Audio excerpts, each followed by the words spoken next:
আমরা আজ চলে এসেছি হরিদেবপুরে আদর্শ সমিতি ক্লাবে। আমরা দেখে নেব কোন সামাজিক চিত্র তারা এই থিমের মাধ্যমে তুলে ধরতে চেয়েছেন।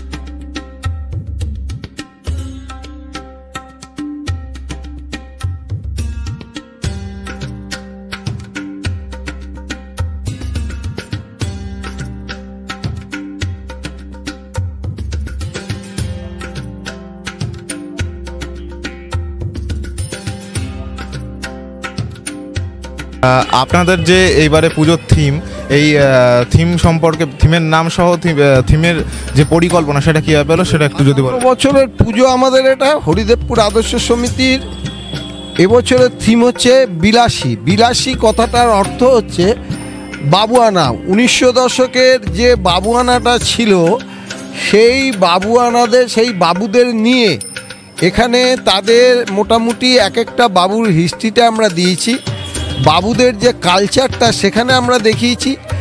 সেই সঙ্গে সেই সময়কার যে কলকাতার পরিস্থিতিটা সেই ম্যাপের ওপরে তুলে ধরেছি। আর আজকে এখন আমি যেইখানটায় দাঁড়িয়ে কথা বলছি, 1900 দশকের সেই সময় যে কলকাতার রূপটা ছিল, কলকাতার যেমন হাওড়া ব্রিজটা কীরকম ছিল, কলকাতার দক্ষিণেশ্বরের মন্দির, কালীঘাটের মন্দির, এইগুলো সমস্ত বিভিন্ন জায়গায়, রাইটার্স বিল্ডিং, গ্র্যান্ড হোটেল, এগুলো কীরকম ছিল সেইটাকে আমরা এখানে তুলে ধরেছি।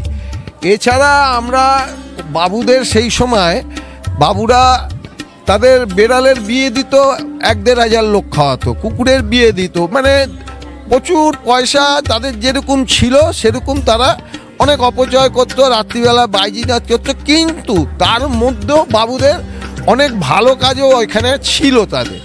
সেই জন্য আমরা মণ্ডপে মোটামুটি তাদের হিস্ট্রিগুলো আমরা এখানে তুলে ধরেছি, তাদের কালচারটা তুলে ধরেছি এবং সেই সময়কার যে জিনিসপত্রগুলো যা যা কলকাতা শহরটা কিরম ছিল তুলে ধরেছি।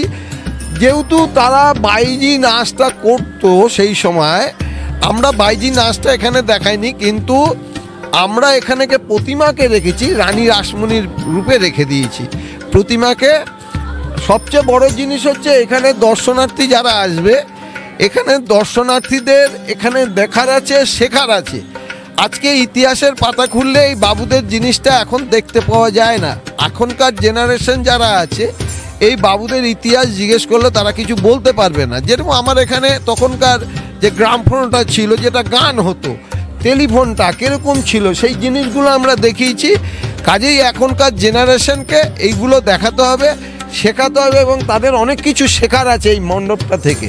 সেই জন্য আমরা প্রত্যেক বছর এখানে যখন মণ্ডপ করি কিছু একটা বার্তা আমরা এখান থেকে দেওয়ার চেষ্টা করি। মানে আপনাদের কাছে দুর্গাপুজো শুধুমাত্র উৎসব নয়, সামাজিক চিত্র তুলে ধরার একটা মাধ্যম। নিশ্চয়ই পুজো করলে হবে না, পুজো করতে গেলে দর্শনার্থীরা মণ্ডপে আসবে, তাদের কিছু শিখতে পারবে না, কিছু দেখে যেতে পারবে না। আজকে এই জিনিসটা তারা ছবি তুলুক, মনের ভেতরে যদি গেঁথে রাখে, এটাকে অন্তত 1 বছর কালচার করতে হবে তাদের, যদি কোনোদিন ভুলে না যায়।